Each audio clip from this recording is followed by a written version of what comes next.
Yo, what's going on, guys? I am back with another very exclusive podcast. It's a 4-part series with legendary icon, LA native himself, P-Rod, Paul Rodriguez, and Jaxxon Athlete. What's up? And he's going to be bringing you guys a very special series, just kind of talking in depth and these unique conversations with his friends. So today is episode 1. P-Rod, who do we got? We have my good friend here, Mr. Dashawn Jordan, one of the best skateboarders out there today. And he's doing a lot more than just skating. He's a busy guy, which we'll get into. So, Dashawn, thank you for being my first guest here and for coming on such short notice. Oh, yeah. Thank you for having me, big dog. It's a pleasure to be here. You already know, man. Anything for my dog, man. Thank you, my brother. Thank you. Seems like the energy, the love is so natural, so real. A lot of times in the skate world, we see a lot of fake friends, and we see a lot of that in the game. P-Rod, want to just like kind of kick it off the top for us? Yeah, I mean, Dashawn and I, well, when he's in town, we skate like probably almost every day, all together at my park or in the streets. So we're chilling. Yeah. So it's just natural. I don't know. I met him when he was probably like 18, 19. Yeah. He's from Arizona, and he was skating a lot at the Barracks with Steve Barrett, my boy Mikey Taylor. I met him when he was real young, and he was just getting in the game, and we hit it off back then, and just over the years just kind of kept skating more and more. And now he's like, I'd say in the last couple of years, really come into his own. He's really like become like the polished version of himself, and I've been watching the whole evolution, so congrats to that. And yeah, so that's how we got to know each other. But what's up with you? You just got home, yeah? Yeah. I just got home. I was in Europe and then, ended in Dubai, but I was in like Milan for a couple of days, Paris, and then ended in Dubai. But it was like a month leg of travel. Yeah. So I'm happy to be back. To be back. Out in Paris though, you were out there doing on your model shit, huh? No, so that was Milan. I went to Milan for like a diesel show. They just like invited me to come watch it. I wasn't walking in or anything. So I popped out there because I knew I had to go to Paris. So I was like, I'm just going to start the leg early. Boom, boom, you know what I mean? And just like migrate all the way to Dubai. And so it was cool. Like, and then Paris you went and did? Yeah, I was there for like 2 days for Street League. Oh. And then straight from Paris, I went to Dubai. Got you. Dang. Yeah, I was. Yeah, so that's why I'm happy to be back. And, wow. Yeah, that's why I haven't seen you in like, feels like 2 months or something. Yeah, it was almost damn near. Yeah, dang. Like 2 months. Yeah. Okay. How's it feel to be back? It feels amazing. Like I'm all forever grateful and thankful for the travels and the experiences. But when you're gone that long, it's like living out of a suitcase. Hotel rooms. Just taxing. Like I want to get back, be in my environment, and just get back in my routine. Because even though you have the stuff, like you still taking care of on the road, you kind of still feel like your life's everywhere when you're not at home base and you like own it, know? So it feels good to come back and get back in the swing of things and, just take it day by day and get back to it. You can't put a price on your routine, man. I go crazy when I fall off it. 100%. How was Milan? How was Fashion Week? That sounds crazy. Milan was dope. It was actually my first time there. I've been to Rome a couple times, but when I got hit up about it, it was kind of like, so the homegirl who knows Cersei, Julian. I mean, what is it? Julia, sorry. So Julia, who knows my agent, Cersei, she, like, it kind of came up. She found out I was going to be in Europe. So she was like, oh, like, since Dashawn's going to be over here, like, let's see if we can get him for the show. And so the opportunity came up and I was like, yo, I'm more than down, It's been pretty dope, like, getting those type of invitations and things because not only is like being around, great people, networking, all that, but it's experiences that like, are like priceless, So you're going to always look back on those. Yeah. So for me, I was like, oh, Julia hit me up and extended the invitation. Like, I'm so down. I'll just fly there, be there for that couple of days. And then from there, I'll go to Paris. But it was dope because they had that Vultures thing out there. So I tapped in with Ty. And I was like, yo, like, are you going to be in Milan? And he was like, yeah. And he was like, I actually get there tomorrow. And I was like, bro, I'm here too. Perfect. So I like pulled up with him and, blessed, he was let me link with him and everything, and I was mobbing around, went to the show, and it was amazing. But the Milan trip was like a fire trip because I had that, and then I extended because I was supposed to leave the day after the show, but I was like, oh, like I don't got to be to Paris for the contest until like the practice day, so I'm gonna just extend, go to that, and then I'll just drop in on practice day, get there in the morning, and go practice and chill. So that's kind of how like I spent that whole like Europe leg. Okay, all right. That's cool. How was Street League? It was fun. It was good. Like I was skating like, a bunch before I went to Milan, but obviously a couple of days there I wasn't skating. So like how I did was like, it was a reflection of, I wasn't like bummed or anything. I was like, and those are always fun. So I knew like from hanging out and kicking it and stuff, I was like, yo, I'm gonna go, have skating contests with the homies and it'd be dope. And so it was fun. The course was fun. All the homies was there. It was good to like get back on my board, and see everybody on that side. So I had a good time. Paris was short and sweet. Here's what I've been wondering with you is like how are you balancing all this, because like you got a lot going on. Like I've been seeing you've been doing some modeling stuff too, and we're gonna get more into it, but like you're going crazy with the music too. Thank you. You're killing it with that, and you're a professional athlete, professional skater. So like, how are you dividing your time and balancing your time? Because like how you said, like you showed up at Street League knowing that like wasn't skating for a few days right before, showed up at the event. Like, how are you like making sure that you're not slipping on any one area?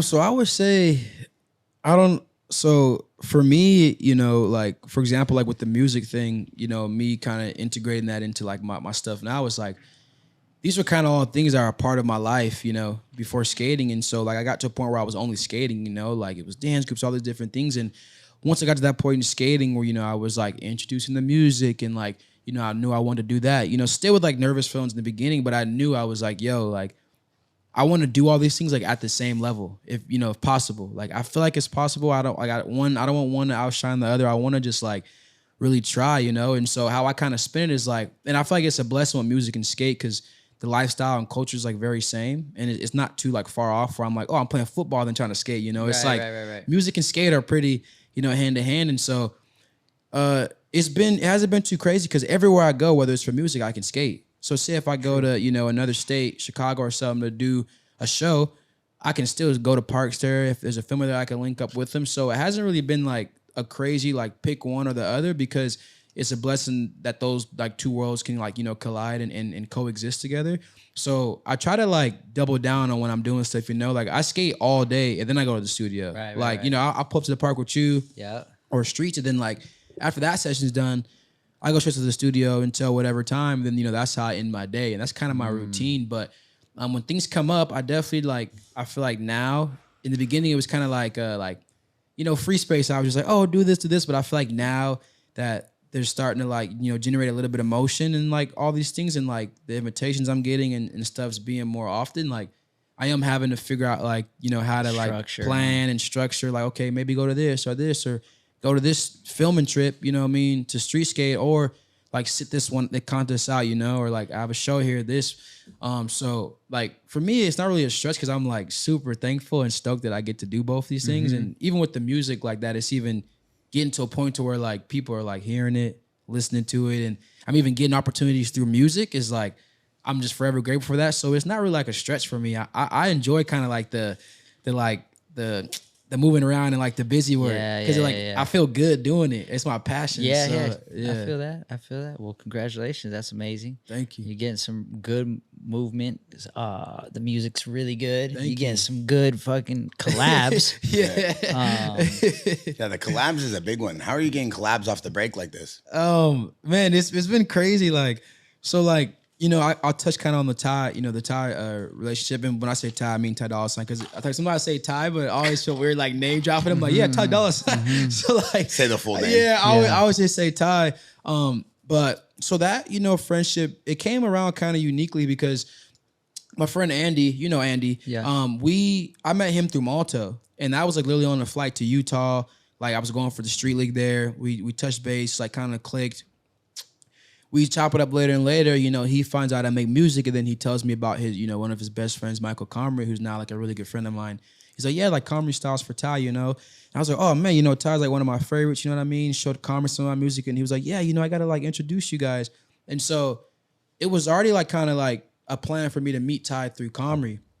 But then my friend Gary Leone, who worked at Atlantic, I pulled up on him because we connected on Instagram on some, I don't even know how we connected. I think it was through skating or music or somehow. Then I pulled up on him one day at the studio in North Hollywood, and I was just showing him music and stuff. And I don't know how it came up, but I was like, the Ty conversation came up, and I was like, yeah, I was supposed to actually like, meet Ty through a homie type stuff. And then he was like, yeah, he was like, I'll call him right now. And then I was like, for real? He was like, yeah, I'll hit him right now. And he called him. And at that point, like Ty had kind of been briefed on me from like Michael, from Comrie and stuff. So he kind of knew who I was. And so he like FaceTimes him. And then he's like, and Gary's like chopping up. And he's like, yeah, I'm with this fool right now. Like, you know what I mean? And I'm like, what's up? And then he like, both of y'all ugly type stuff. It was already personality off rip, And so Gary was like, yo, his studio up the street. Like, we'll pull up on him right now. So I was like, all right, bet. Like, I'm down. So we ended up like pulling up on Ty at the studio, kicking it, I was just a fly on the wall. I'm always a fly on the wall in the room. I'm just like, I'm just here. I'm just blessed to be here. So we were there kicking it for a couple hours. After that, kind of just like started making that friendship on some, I don't really have intentions behind, friendships and stuff. It's like when it's the best way to be. Just like see if you click as friends. 100%. Yeah. So me, I was just blessed to be there and just be a sponge to just the game and just, just watch, and observe and just be around. And so the first, I kind of bridged him in like, yo, like, let's go skate. Because I heard he was like into skating. So I was like, yo, like, let's skate. I was taking him to the park a bunch. Yeah. And then after that, he kind of like, anything about music, I kind of just let him bring it up. Because, he comes from that space, and I can imagine in his mind it's refreshing to like be outside that, what I mean? Get inspiration and go back to it. So I never was like, yo, Ty, like, listen to my music, bro. Like, and so after we kind of built that relationship, that friendship, he was asking me, like, what's up music? I was showing him everything. I was getting good constructive criticism from him and stuff. And so it was just helping me grow and grow, and even to this day now, still, we built that friendship. And so that was one aspect that allowed me to like grow in music and, and then the feature came about because I was just sitting the music and I just like touched down in Rio I think it was for Street League or something. And the one last year, or it was a couple years ago, like 2 or 3 years ago. And I sent him a song, and he FaceTimed me. He was on the treadmill. And he was like, "Yo," he was like, "You was ready for war on that, like, you know what I mean?" Like, and he was like, "I'm gonna send it to you when I'm done." Wow. And I was like, "What?" I was like, "No way, bro. He's not about. No way, bro. He's not about to get on that, bro." That's a trip. And then I'm chilling. The trip goes, on. I make it back home. He goes to Bali. I know he goes to Japan from Bali, I think it was. And he FaceTimed me after he recorded. And he was like playing on FaceTime. And I was like, what? I was just tripping. And it still didn't sit in. And then after like they bounced the record out and sent it to me. And then I listened to it again on my own. I was like, no way, bro. Like, this is like, what I mean? It's just crazy. I can't believe this. That's a trip. And I think what made that one special was just like how authentic it was. Like I wasn't like knocking on his door like, yo, Ty, I want to feature. It was like genuinely like, what he wanted to do. And that's kind of how I steer all my friendships with people. I don't need anything from you. Anything I can do, I want to do for you with no intentions of like, you don't have to do anything for me, And so that was that. And then, I feel like, and also I have the other one too that I touched base on was the Logic one, which like the most recent one was actually connected through like you laid that up because you linked them with Logic. Yeah, Paul laid that up. What? Because they were started kicking it like a bunch, like they tapped in. That's my boy. Yeah, and they became really good friends. And I forgot how and I mean I you could probably alley on the story better of like how my music came into play. Yeah, well, I was just there. I was kicking at he had this house that he rented out that he was using as his like office studio, and I would just go over there and hang out, and he'd be just playing music. He'd have his producer Six there and everybody there, and they'd be playing beats, and we're all just hanging out, and he might just be in the moment like, whoa, what's that beat? Oh, wait, I'm gonna write to that right now, and he'll just start recording. But long story short, we're just talking about skating because he grew up skating, and I forget exactly how it came up. I think maybe he was asking if like there's any skaters that make music or anything like that, and I was like, oh, actually, yeah, it's funny you asked. My boy Dashawn Jordan, he makes some really good music. I think I might have pulled up one of your songs, played them. But it was just as simple as like, oh, we got to do a song together. Yeah. Like, can you link us up? Yeah, I'm sure he'd be excited about that. I would love to, yeah.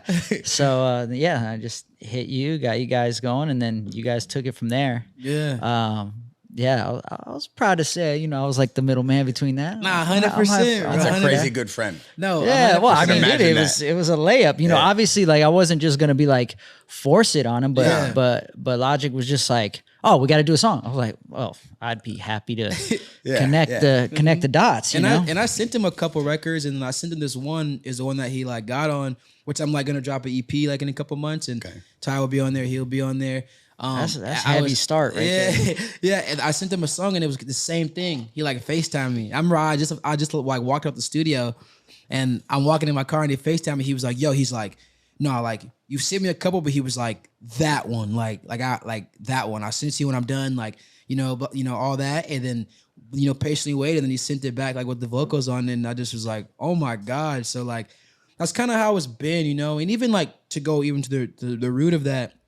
My bro, I met TJ Mizell, who we actually met at X Games, who's like a DJ, highly, fire DJ, amazing person, on and off the tables. Like we touched base, and then through him, at this time he was like DJing for Ferg, ASAP Ferg. And so I feel like the first time the conversations came up about like music were like where I was realizing that people like were hearing it and like acknowledging it and thought it was like, like good. Was I had a talk with him at TJ's house, actually. He had like a friend's dinner one night, and I was just chopping up with Ferg on the couch, and Ferg was like, yo, like, like how's the skating? Like first we started there, he's like, how's the skating going? How's, all your sponsors out like that, everything good? And I'm like, yeah, I'm blessed, everything's good. And then he was like, what's up with the music? He's like, like I've heard it, when we on tour, like TJ be playing it, you know what I mean? Like what do you want to do with it? And I'm like, honestly, like I just been making it, I sent it to my friends. I've been keeping it to myself, like I haven't really put anything out, but like I want to do it, And then he was like, "No, you should like, there's no sense of sitting on it as art and like it's good. Like what do like do it, like don't be, scared." And so through them, it's kind of when I like started, to become more comfortable and confident in my like artistry as far as being an artist, and then was just like that kind of like kicked me off and just inspired me and just start growing. And I was getting comfortable with criticism and just wanting people to just like tell me, all my friends, I'm like, yo, tell me if it's good or bad, because I want to grow and be good. And so kind of leading all the way up to the point now to where I cross paths with like a Ty or a Logic. That's all due to the fact of like, me having really good people around me that have helped me like really grow as an artist. And now the material and stuff I make, I'm confident in it. I'm putting it out, and it's been a blessing. Like I'm super stoked on where the music's going. And, even in our space, like, that was like a scary topic for somebody who said they rapped. You know what I mean? Skateboarding is ruthless. Like you can't really be anything other than a skateboarder. Yeah. Otherwise, they're gonna chew you up. Unless you got good product. No, facts. Exactly. So to get that support from the community and everybody has been like, like I feel like I knocked down the boss, which is that. Now I can be me, and I was getting the confirmations from. The people in the, what I mean? Yeah. But it was like, okay, let me do it the right way. Yeah. Not make it corny, authentically, and it merge. And it's been a blessing that it's all, successfully merged and it's a part of, So what, is there anything going on in the works right now? Like, have you had any meetings with labels? You got any potential, something moving with that? Yeah, like I know we haven't even gotten in any skateboarding, but it's so interesting. No, I love this though. This is why everybody loves you though, because you're the definition of that. You're the definition of being authentic, letting people feel comfortable. That's why I knew this was like such a unique situation, because this guy anybody gets along with him, but he's an icon. So people feel a lot more comfortable kind of like explaining to you what's going on than they would do most, you know? Thank you. But yeah, no, I'm wondering, because I know I haven't been seeing you so much. Normally I would know the update, but I'm like, bro, he's getting some really good songs. Yeah. He's doing shows. He's got some great collabs. I'm like, what's up? Is there any movement in that side of things? Like, you trying to do that? You trying to be independent? What's the game plan? I mean, right now, I feel like it's been a blessed journey so far, because I've been able to authentically curate these friendships with people, and everything has kind of just been happening on its own, whether it's the features and, my friends having me around. Like, I thank Ty all the time. It could be the most random part of the day, but I always just thank him for like, yo, thanks for letting me be a fly on the wall. Like, just letting me come around, see these people, meet people. Like, that is what's inspiring me and driving the vehicle more than anything. Like, the feature, nothing... That is whatever, but like just being around and like just being able to just see it is like what's been like really motivating to me and inspiring. So I haven't like talked with any labels, I've been doing it all independent, and connecting, and I feel like that's just been so authentic and good that I haven't had any urge to do that. And you're in a good position too, like, because you already have an established career. It's not like you're a guy who's like struggling and I got to figure out a way. Like you can take your time, do it right, do what you want because you have a really beautiful career in skateboarding. So that's a cool luxury. Yeah, you know? yeah, that's definitely been a help too, you know. And pretty much all I have to worry about is just, you know, just doing everything right, you know, just the crossover, you know, making it smooth, not like just doing the releases right and just like how I, you know, not forcing. And it's you know, the vehicle's been, you know, driving, you know, it's been driving, and so that's kind of how I've been just like, you know, maneuvering with the music stuff, you know. And now that I feel like I've created like a little bit of real estate as far as like where my music is and what it is to me and how it's a part of my brand. People definitely, you know what I mean, have like respected it more. They know that everybody sees like I'm like actually fully doing it. I'm dropping videos. I'm like really doing the music thing. It's been good and fun to like see that support from the community. And so it's like, we just, you know, I have my homies that I have like the studio and everything with. It's called DFR&T Studios, DFR&T Records, which is just like our thing, you know. My bro Pat, Nico, you know, like producers I've worked with, Zaba, Aiden, you know, the list goes on, you know. But I've worked with amazing people, and I've continued to keep meeting. Like it's crazy, you know, like when the universe is just like it just feels like everything's moving flowing beyond belief. You're just like, bro, what is going on? Like just people you're meeting, dope people. And I feel like that's just been like, I'm such like a genuine family person that like I feel like in the midst of breaking into this space, I've kind of like skipped between doing like bad business or being around people who aren't the best people. Like I feel like God has like literally introduced me like the best people in this space to where like I haven't had to deal with anything other than like, yo, like it's great energy.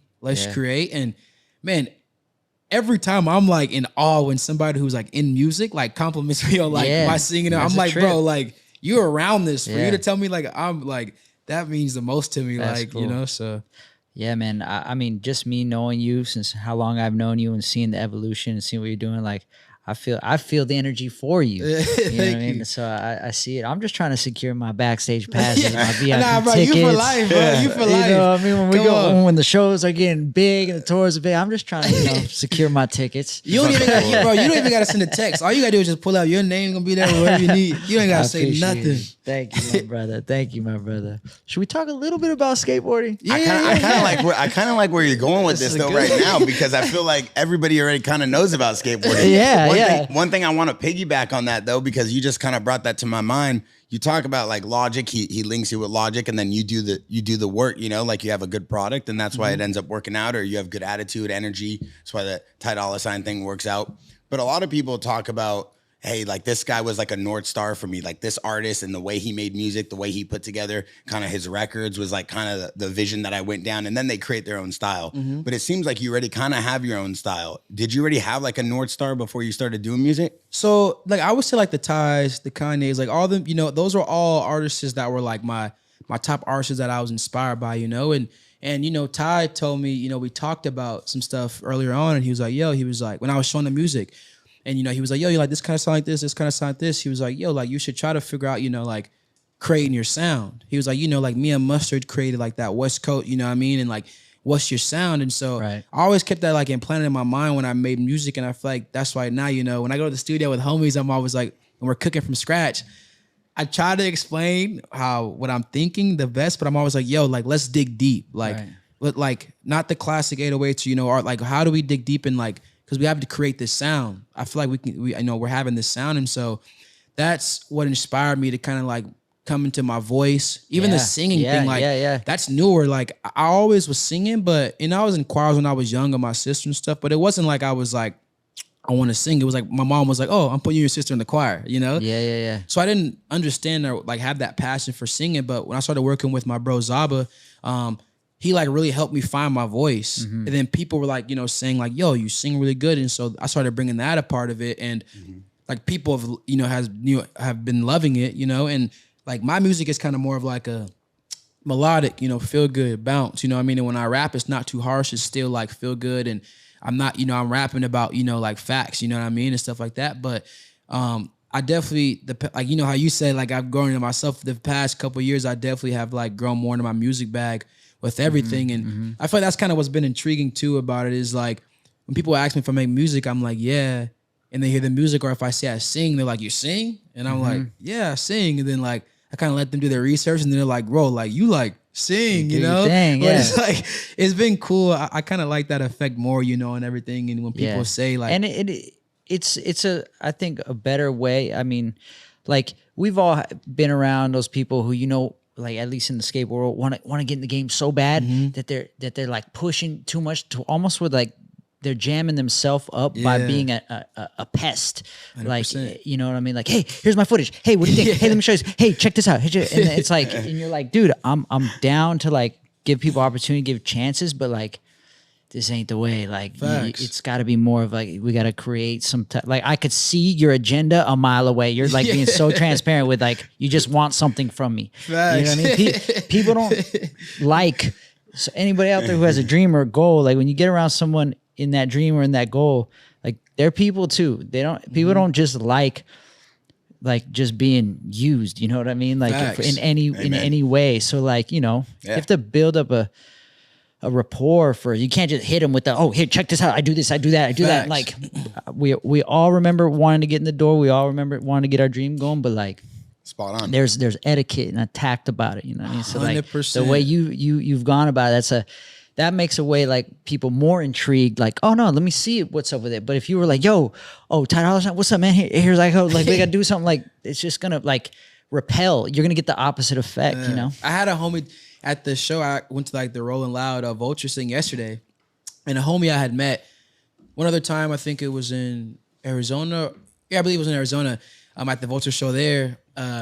We met briefly, you know, what's up? You know, my name Dashawn. I think he's like Ye stylist. I see him again at Rolling Loud yesterday, and he like sees me like when we're leaving. He like, bro, what? He's like, bro, I didn't know. I was like, bro, I was like, I was like, I'm just a fly on the wall. Like I was gonna introduce myself, like I'm a pro, you know what I mean? But he didn't know because I just was like, yo, my name Dashawn, nice to meet you, King. You know what I mean? And like kept it pushing, and he had no idea what I did. Like, and he said, he was like, bro, he's like, the whole time I'm wondering like what you do, like what? Yeah. And I'm like, and then he found out, I guess, like on the gram or something. It's more impactful that way, man. Yeah. And I was like, bro, I'm just here like to support my friends. Like it's not about me, bro. I'm just stoked to be here. You know what I mean? And so that's kind of my game. Like that's how I move. I don't, you know. Yeah, good energy. Yeah. I'm a big believer of that. I feel like if you just support the people around you and you let your work do the talking, it'll always end up working. 100%. Your relationships will always be good. You'll always be 100 with people. People will believe in you, support anything you got. Yeah, good credit. Yeah, absolutely. I love that. Well, congratulations on all that. Thank you. I'm already knowing it's gonna go to the moon. Thank you, King. Appreciate you. Yeah, man. Of course. But now let's shift gears a little. Let's talk a little bit of skateboarding, because I don't know that I've ever talked to you about how did you find skateboarding? Like, how did it come into your life? Like, so skateboarding came into my life, man. It's funny because, you know, before skating, you know, I was into the music. I was in a dance group for years. Like, that's like what I did. You have told me that. Yeah. Dance group. Yeah, like I got footage on YouTube of me doing shows. Like I really was like full dance group. You know what I mean? Like to the T. And so that's what I was doing at the level, like I skated every day, practices, shows, battles, like, and so how I got into skating, you know, and it was kind of after football because I played football for a little bit and everything. My friends I was hanging around with in Tucson, you know, we're always just doing different activities together. You know, one day we were rollerblading, thinking we was Brink, and then the next day we was at the, you know, the course shooting hoops and stuff, and so. Well, you wasn't shooting hoops that much. I seen your shot, man. It's been a minute, man. I stopped, you know what I mean? I wasn't doing it consistently. I'm playing. You know, consistency is where it's at. But somebody one day, I always forget this part. When I was moving into the townhouse I lived in, there was somebody in the back, you know, because it was like a street that ran all the way through the complex, you know, all the way through the back. They were like little, like almost like shack-looking townhomes on the east side of Tucson. It was a dude out there riding a skateboard, and he had cruiser wheels on it. At the time, I didn't know they were cruiser wheels, but, you know, he had big wheels on the board. And I was intrigued by it, and I was like, yo, like, can I try your board? And I swear, like, the first time I tried, like, I was, like, I had balance. It was crazy, like, now that I think about it. And I was, like, riding the board, you know, up and down the street, you know what I mean? Just, like, couldn't get off the dude's skateboard. And so, you know, when I gave it back to him, I just remember being super intrigued by it. Fast forward, one of my friends ended up, like, having a skateboard at some point when we were all hanging out. And I just started riding his skateboard. And one day we were at the basketball court, and I like couldn't get off the skateboard. I was like, bro, I'm like really intrigued by what this is. How old are you at this point? I was probably like 10. Oh, okay. Yeah, probably like 10, 11, 12. I started like later. And so then I remember like, every day we link up. I like couldn't wait to ride a skateboard. And so I'm like, riding the board up and down the basketball court. They're shooting hoops, and everything. And then it kind of like transferred. We started to pack up and move to Phoenix, Arizona from Tucson. And then when I moved there, I had his board and I was supposed to take it back to him, but like I didn't have time, quote unquote, to take it back to him. So I was like, forget it. I'm just gonna throw it in the U-Haul. I'm gonna take it. I'll take it. Yeah. Sorry, my boy. Sorry, if you out there, man, thank you, man. Thank you very much. But I remember like I threw the board in the U-Haul. We get to Phoenix, and I didn't know how to set up a board at all. And I remember the wheel kept falling off. And we lived across the street from my AutoZone. All I could think about was like, they fixed things. They go put on the jack. The guy. No, I did, bro. I was like, AutoZone fix things. So I pulled up on the bros at AutoZone like, yo, my wheel keeps falling off. Hey, you guys do tires here, right? Pulls the daughters under his deck. I said, I need some help, man. So I put the skateboard on the counter, and I was like, do you guys have anything like to help me with my wheel? And they put like a little lock nut on it. They gave me like a lock nut. They had something to put on the axle. Skated across back to the apartments. I lived right across the street from AutoZone. And as we're living there, I was stoked my board was fixed one. And I remember it was a blind board. No nose, no tail. Nice. Squared off, chipped up like. I didn't know the difference between a new board and an old board. Yeah. But when we moved in, the other part of that is, how I started going to my first skate parks was the apartment complex before I moved in. They was like telling us, me and my mom in the office, I remember them saying this. They're like, it's a boy named Curtis in here. Watch out for him. He's kind of like, the problem, in the apartment complex. The bad boy of the complex. I remember them saying that. So me, my luck, I get on my skateboard and I'm right on the complex, just like looking on the complex and I see a kid on a skateboard and it's Curtis. I go to him, I'm like, what's your name? And it's Curtis. So I'm like, oh man, oh, whatever. Like I just disregarded everything they said. I just saw another homie on a skateboard. So I was stoked. I was like, let's skate. And so we became friends, and I was kind of like, was he as bad as they said? Did the legend ring true? He had a little, little edge to him. A little edge to him, but I was like a positive, presence, from his mom. I was cool with his mom and everybody. Like I was the friend that, I wasn't into all that, I was respectful, type stuff. Yeah. And so through that, like I started going to the skate park with him. Like I started seeing my first skate parks, real skate parks was his mom would take us to Chandler Skate Park, which is the local park I grew up skating. And for that, I'm forever grateful because I didn't know no sense of direction where the skate parks was. Like I didn't know. Right. If it wasn't for him, I wouldn't have found Chandler Skate Park. I wouldn't even, And so, he played an important role in my experience in learning and seeing more of it, You and still so keep in contact with him?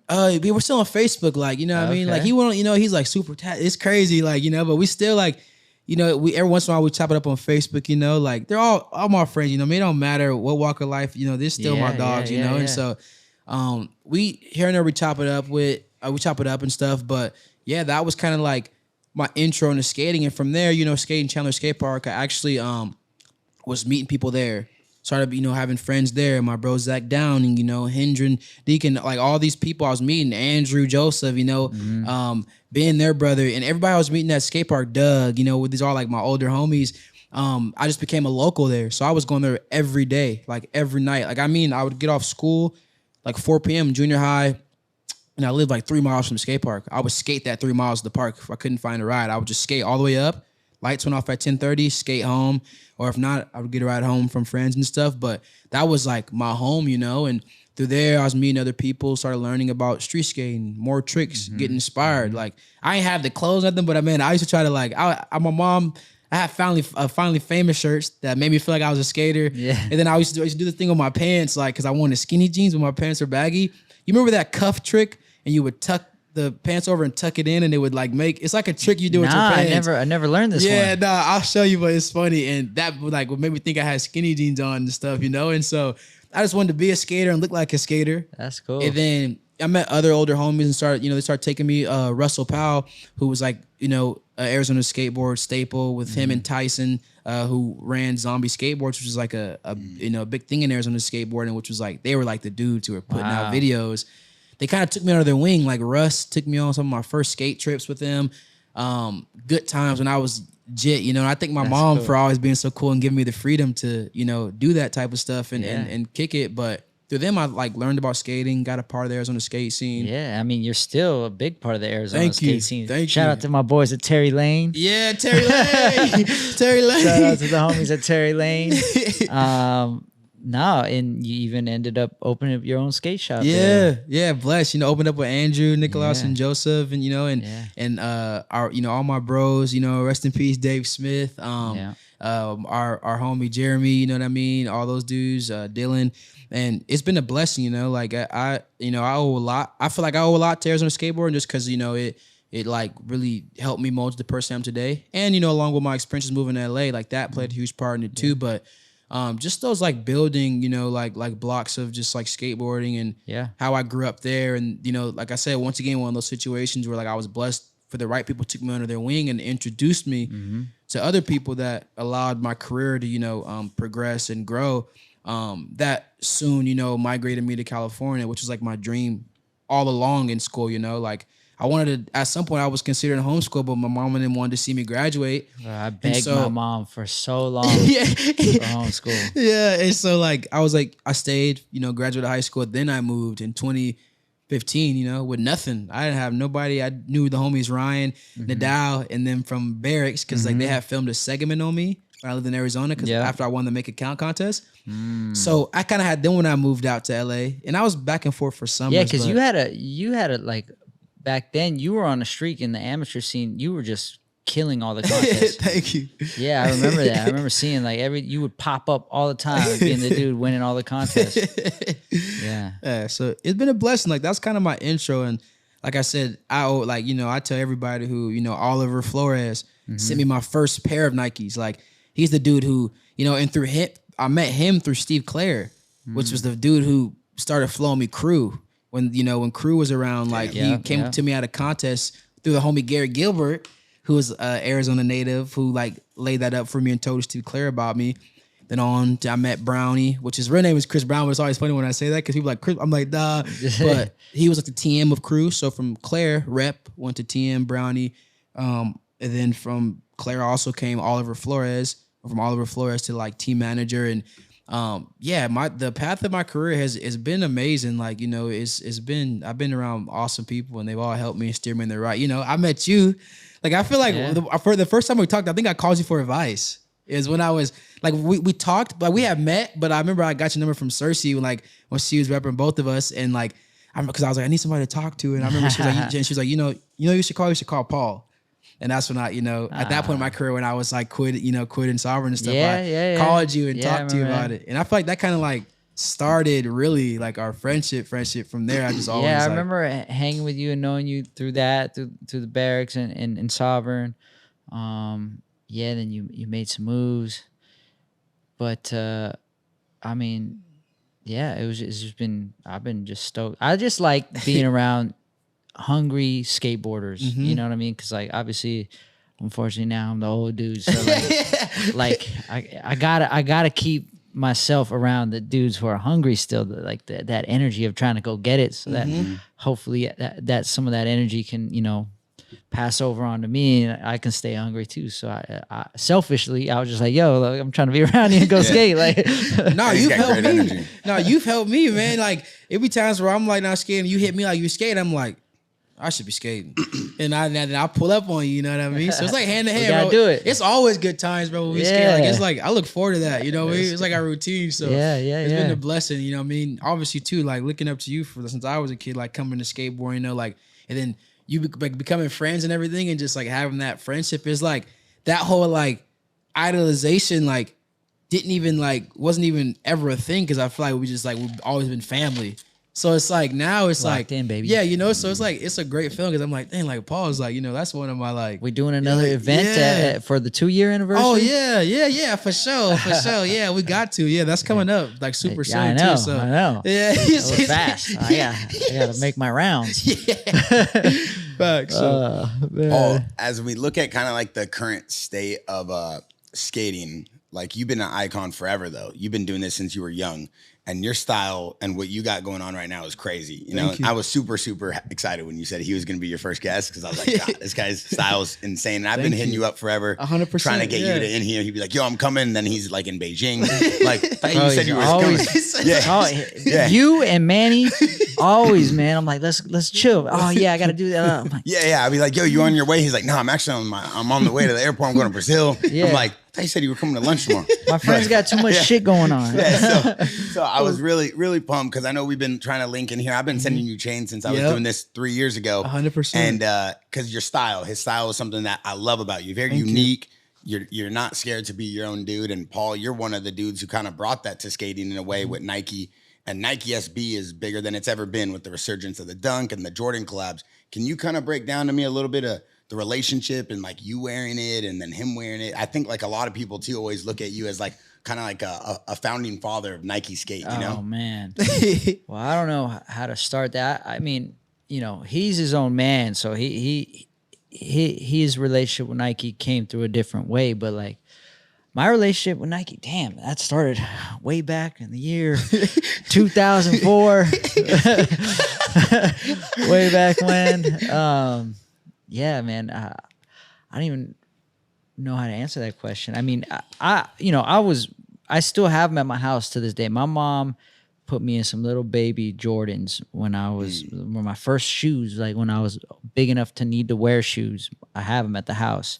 And so Nike was always a staple in my life. Like the era I was born, Jordan was already Jordan. He was, you know, I think he came into the league the year I was born. And, you know, that whole Nike thing happened. So I grew up literally seeing Michael Jordan as my one of my first heroes, and Nikes were always just so cool. You know, I remember being at school and all the kids wearing Nikes and like arguing with each other like, no, my shoes are faster than your shoes. Your shoes, no, my shoes are better. I got more air bubbles. And like everybody's all right, and you always wanted those cool Nikes, you know what I mean? So that was always imprinted on my mind. And then flash forward some years later, I started skateboarding. You know, Nike had nothing to do with skateboarding at that time, just a bunch of only skate, just independent skate companies that made their own shoes. And it was never a thought in my mind. Like, you know, I just wanted to skate for my favorite skate shoe brand. And then Nike starts, you know, making some noise. And like we said earlier, like skateboarders are very harsh. So Nike wanted to come get into this culture, and everybody was like, nah, you can't get in. It's our thing. Stay out. Everybody stay out. Which has some value to some degree. You know, I will say it is good to be protective of something you love. But I think now we're at the point where we almost cannibalize ourselves by doing that. But so anyways, Nike was coming in, and they ended up, you know, hollering at me. And at the time, I was with his current manager, Cersei. That was my manager. Oh, wow. And she hit me up, and she was like, you know, oh, no. Actually, they hit me up. My friend who I live with worked at a skate shop, at the skate shop I grew up going to, 118 skate shop, and the Nike rep came in there, knowing that we lived together at that point, and asking him to get in touch with me about possibly doing something with Nike. So my friend Nigel, shout out to Nigel, called me up, said, hey, Robbie from Nike, the rep, is here at the shop. You want to come in and talk to him? I was like, all right, I already had a shoe deal somewhere else, but I was like, I'll hear it out. Yeah, come in, talks to me. And I was like, okay. So I called my manager. I said, hey, they're interested. Here's the guy to get in contact. I'll let you take care of that. Next thing you know, they fly me up to Portland. I'm at the campus. I'm meeting Sandy Bodecker, the guy who like is responsible. Rest in peace, Sandy. It's not actually Nike skateboarding. SB stands for Sandy Bodecker. You know what I mean? Like, at least that's what we changed it to. But anyways, I don't know where I'm going with this. I'm just saying that's kind of my history with it. And once Nike came through and they offered me the opportunity to ride for Nike, my manager was telling me all the terms of the deal and everything like that. And I was like, oh, that sounds great. That's awesome. Like, oh my God, I never dreamed about being with Nike, but like, I didn't know I could dream about that being a skateboarder. And the only thing she says everything. And then I ask her, well, okay, am I getting a pro shoe? And she's like, I don't know. So she reaches back out to them, comes back to me and says, hey, they're not thinking about doing a signature sneaker at this time. And I was like, oh, Well, I'm sorry, I can't do it, because at the time I was already skating in samples of my signature shoe with my last shoe company, and I'm 19 at the time, and I have this dream in my mind. Like, you're not an official pro skateboarder unless you have the board and the shoe. That's the way I was thinking at that time. That's how it was. And so I thank God for my naive stubbornness, because I don't know if I would have the courage to do that now. But like she called me and literally said, yeah, they're not planning on doing any signature shoes with skateboarders. I was like, oh, well, tell them I really appreciate it. But no, thank you. I already have my own shoe coming with this other company, and I need to do that. So she calls back and she tells them, she lets them know. They end up coming back to her and say, fine, okay, we'll do a shoe. And then she hits me up, and I said, really? Are you sure? And I was like, she was like, yeah, they're gonna do a shoe. I'm gonna have my own Nike shoe, like Michael Jordan. And she's like, yeah. I said, oh yeah, I have to do this. There's no way that you can say no to that. So that's kind of how it started for me. And how many years now? This is my 20th year with Nike. It was 2004 that I got with Nike, and now it's 20th anniversary. Thank you, my boy. That's amazing. And then my first shoe dropped in 2005, so next year will be my 20th anniversary of my first shoe.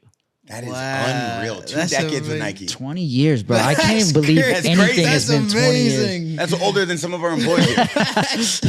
That's unreal. In a good way, though, because like you said, that's a blessing for sure. Yeah, you set the bar. Like you set the bar for where skaters can go, right? Because everybody wants to stay a skater, but at the same time, you allow these people to make money, make business, have their own shoe, their own I didn't know that was happening. I was just being selfish and chasing my own dreams. I didn't know that 20 years later we could talk about it and look back. Like, I had no idea. I was just a 19-year-old kid just trying to get mine. Because you're humble. And I had no idea, but God maybe knew the plan, but by the grace of God, I'm still here, and all this cool stuff happened. Yeah. And, it's crazy.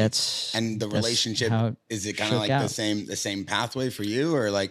I would say so. Kind of circling back is I was on some other shoe companies, and I remember Steve Clare, who started first repping me for Crew. He would always ask me like, "Yo, any other board company, what would you want to be on? Any other shoe company, what would you want to be on?" And every time he would ask me, I would say Nike. That's all I want to be on. Nothing, Nike. And finally, he got to a point where he was like, "It's like I might have a friend that like works for Nike." And I was like, "For real?" He was like, "Yeah." He was like, "Give me a second. Like I'll let you know about something." He comes back and he's like, "Yo, my friend Oliver, Oliver Flores, like reps for Nike. Like he wants to, get you some pairs of shoes. You can meet him at a Phoenix Sam." It was like a year or two later, and so I'm like, "All right, bet." And then I meet him, Oliver.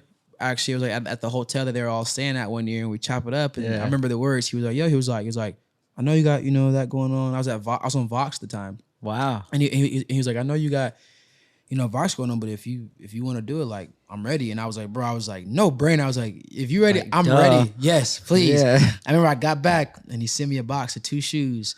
It was the team editions, all black with the little white swoosh, and it was a pair of Costin 1, and it was the royal blue Costin 1s with the white swoosh. And I was so happy. I opened up the box of shoes. I was like, "No way!" I was in the skate park. I was feeling like $1 million. I was like, "I got Nikes." So I'm like, my size, because I was getting how crazy is that? How it hits different when you get a box. Like, because I was getting just hand me downs, And so after that, I was like, to have a pair that fit that were I was like, bro, no way. And so I felt like I was on top of the world. And then through that, I was skating, started competing. More eyes were getting on me. And then, I was starting to I started doing more with the brand, like every time I was doing better, and growing within that, they would start to support me on more, on higher levels. And then, circled around so that, I was actually fully, getting part of the team. And so through that, that's kind of how I met everybody. And that kind of started my whole thing, with my career with Nike, and I've been on ever since then. I would say probably 6 years, 5, 6 years. Yeah, like kind of right when I moved to California after I graduated was when things started moving a little, because I was on Flow by Nike. So you said you moved in 2015? 2015, 2016. That's 9 years ago. Oh, no, 9 years? 2015 is 9 years ago, dog. Oh, my God. It's crazy how time goes, man. Yeah, because I've been in California for pretty much 10 years. Damn. Yeah, so so around the same time, the 9, 8 years, so now, fast forward now, I'm still a part. It's a blessing. Like by grace of God, I'm still a part of the squad, and through that I've made friendships. You know what I mean? Met you guys, and I've been super stoked to be part of the brand. With all my homies and everything. So that was kind of how I started with the brand. Yeah, it was crazy because I like that seemed like impossible for me. Like being in Arizona, I didn't know where to go. I didn't even know what skateboarding could turn into. I just was like skating and like kind of learned through experience and met people, and I was like, okay, like sponsor means you're gonna give me this. Like I was trying to like get shoes and shit from homies. I thank God for that too. Like when you're that young and you're just going off of like passion, and it's like a non tainted way of doing it. As we get older, we get a little tainted. All of a sudden, you're like, oh, money's involved, and these things and that things. Things come. It does play a role in your decision making, but then it's just pure. It's pure. Facts. And you just go what you feel, and it's crazy how things just work so beautifully in that way. 100%. I'm trying to think. Oh, I had a question for you. I know we're shifting gears a little bit, but at all the trips you've been on, everything you've been on, maybe from SLS or just any tours that you've been on, do you got any like interesting stories that come to mind? Ones that we could share here? Ones that like... That's the most polite way I've ever heard someone say, have you ever turned up anywhere? No, just like any funny or interesting stories that like would be funny to talk about if it comes to mind. But I know that shit, it can be a blur in your mind. What category of stories? I mean, whatever category you're willing to talk about, really. I guess that's...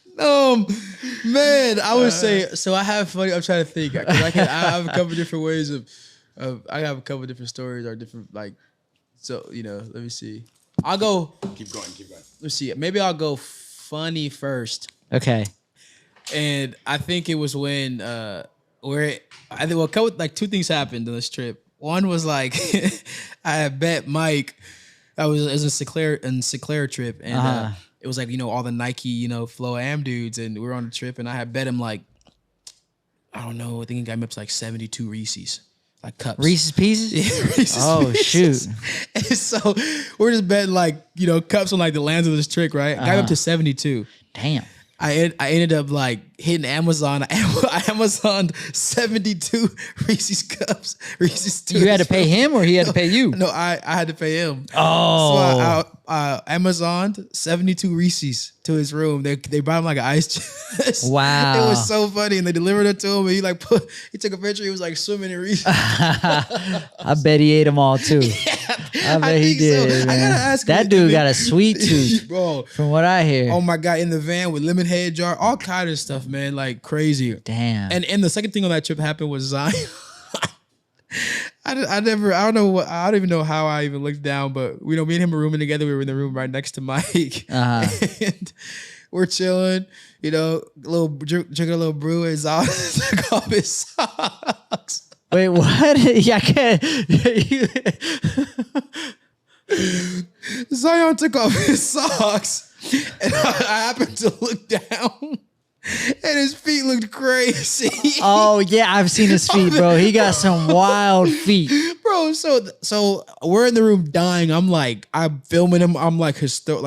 I can't stop laughing. Right? And I remember Mike just wakes up the next morning, and he's like, "What the hell was so funny?" He's like, "All I can hear is you got hooves." But that was me in the video. That was me in the video. You said you got hooves? Yeah, I told Zahn he had hooves. And so that's me filming the video. And I showed Mike the video, and that's like his favorite video to this day. Oh my God, he's a centaur. Yeah. And then trying to think any great, like, we had like, all those trips were fun. There was one trip with Miller. Oh, you already bring his name up. I'm already knowing. No, it was so funny because Miller was sick on the trip, and he kept claiming he wasn't sick. Was Rob there? Rob was that trip. I feel like Rob told you heard the story? No, but I remember Rob doing an impression of Midler, like Rob came back doing an impression like Midler was sick, like hey guys. Yeah, no, he was in the van the whole time. He was claiming he wasn't sick. So next you know, everybody just starts trickling off. Everybody's getting sick. We're just like, bro, everybody's getting mad. It's like, bro, Midler, you're sick, bro. Like you still. And we go to the spot, and this is when Dylan Wickett was on this trip too. When we go to like the North Carolina, the courthouse, like where it was like, everybody used to skate. And I think Miller spit on the ledge. And he spit on the ledge?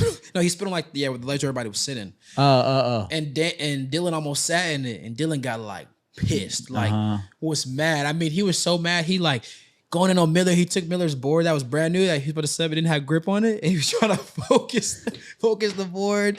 They ended up like throwing his broken board over the railing. Like it was crazy, right? And then that was like the thing that happened. But I feel like that kicked off this whole funnel of all the fights that almost happened on the trip. Wow. It was a fight between Dylan and Miller that almost happened. A fight between Rob and Zion that almost happened. Really? And it was a fight between Dylan and Kevin Scott that almost happened. It was like 3 fights in that trip. And you dodged all the bullets? Hey man, I'm just there for good vibes. I never had there was not even a fight in sight with me with anybody. Yeah. I remember the Zion and Robert fight. It was like something happened where like Zion was asleep or something, and they was messing with him. I'm trying to take a picture or something, and he got mad and he woke up and he threw the bottle. Like a little Gatorade bottle that was like kind of maybe like a little less than half full, threw it to the back at Rob. Oh shit! And then Rob's quick like that. The Rob threw the bottle to the front. It went all the way to the front and almost hit Mike while he was driving. And that was a Mike hat. He was like, "Hey man," it was like, "What the hell?" Like I'm driving. Yeah. But I feel like that trip that might have been all my best memories on That's so a good. trip because that was a handful of them. Bro. And that was when we were all in that van. We had young Robert Neal, Yoshi Tannenbaum, Kevin Scott, Yuto when he was just barely coming. Oh, Yuto was there too. Yeah, when he was just coming to the States. Oh my gosh. We had Dylan Wickett. I think I said Kevin Scott. We had a couple of other, like the homie Jason. I forgot his last name, but and you said Midler, obviously. Yeah, Midler. Like this was the crew. So this van was full of all you guys ended up doing some Jamie shit. too on some shit. Like this was all of us. Like so, I feel like those days are probably some of my best trip memories. Like you can't. Those are unmatched. Like, but yeah, I would say that's definitely. Oh man, well Dashawn, thank you, bro. I appreciate you coming out. I know it was a little bit of a drive today, but bro, anything, bro. You call me, bro. It don't matter miles. I'm gonna pull up every time for you, bro. I appreciate you. And y'all, man, y'all just make family, sure I man. got my VIP spot, man. That's bro, all I want. Y'all all good, bro. Me and Bear are gonna show up all the shows, bro. Y'all name will be down at every show. Y'all don't even have to call or text me. Just know if y'all want to go there, and just know y'all are good. I'm gonna hold you to this. Y'all are good. Yeah, for sure. I'm gonna hold you. To it. Hold me to it, man. I'm a man of my word, man. I promise. I know that. Well, dude, thank you. I love you. Love you too, brother. Thank you for being my brother. And we need to get back to skating. So yeah, you're here for a little bit. Oh yeah, top of the week, whenever we back to it. Yeah, okay. Come on, we back to it like we never left. Well, this weekend too, if you want to get in the streets. Oh, I'm with it. I'll pull up. Trying to hit the streets Sunday. You know, your boy been getting clips. Let's get it, bro. I like that easy. Hey, shed a skin. It's that easy to get clips. Y'all just pull up anyway. Not for me. It's that easy to get clips, but for him it is. I had my day when it used to be easy, but now I gotta really try for it and plan for it. Before we go, I actually got to ask you a question now because you just brought it to my mind. How easy is it to just link up with someone and go kind of get clips? Do you have to like have the right crew, the right scene, the right area, or do you just kind of go naturally, organically get it? It depends. For everybody, it's different, but like generally, you have your group of friends that you're usually skating with, and you touch base on. I'm a little spoiled because since I have Primitive, we have filmers on staff, and plus Spanish Mike lives in my house, who's my filmer, and so it's just like I just call the guys like, boom, here's where I want to go, here's my plan, let's go. So I'm a little spoiled in that way. But when you're coming up and you're a young dude in the game, you definitely like. Filmers and photographers kind of have like a little hierarchy when you're a young dude in the game. Like, if you get access to like a respected filmer or photographer, you kind of are on their program. Facts. But then, as time goes on, eventually it switches. So I don't know. 100p, yeah. Straight like that. Yeah. I love But once you paid your dues, then it's like, yo, here's where I'm going. Yeah. Here's the time we're going there. Let's go. I love it. And one thing I just want to touch upon is like, for the audience watching and everybody on the Jaxxon podcast community, like the whole goal of this right now is to bring in these really unique conversations, kind of get to know people. P-Rod was, we're very honored to have you on the Jaxxon team. Thank and you. as someone who's kind of like setting the bar for where the brand's trying to go and what we're trying to do as a media company. just to see like the relationship and the way you work with people and what people have to say about you. I think it's cool for the audience to actually meet athletes, hear from athletes, not just see them like in ads or social media, but to actually hear about them. And I think that's the cool part. It's so authentic and people can kind of just see that through the community. So that's one of the reasons why we put this together, is so our audience in the Jaxxon podcast community can kind of get to meet some of our guys and then meet their friends, you know? So I think it's cool. And I'm definitely excited for the rest of your guests. It's going to be hard to top this one. I know. But I mean, you kicked it off with the break. Yeah. And so for everybody out there, Jaxxon podcast community, make sure you guys go check it out, like, subscribe, leave a comment. Let us know who you want to see next. And big shout out to P-Rod. Big shout out to Dashawn. Amazing first episode. We'll see you guys next time. Thank you, Bear. Love.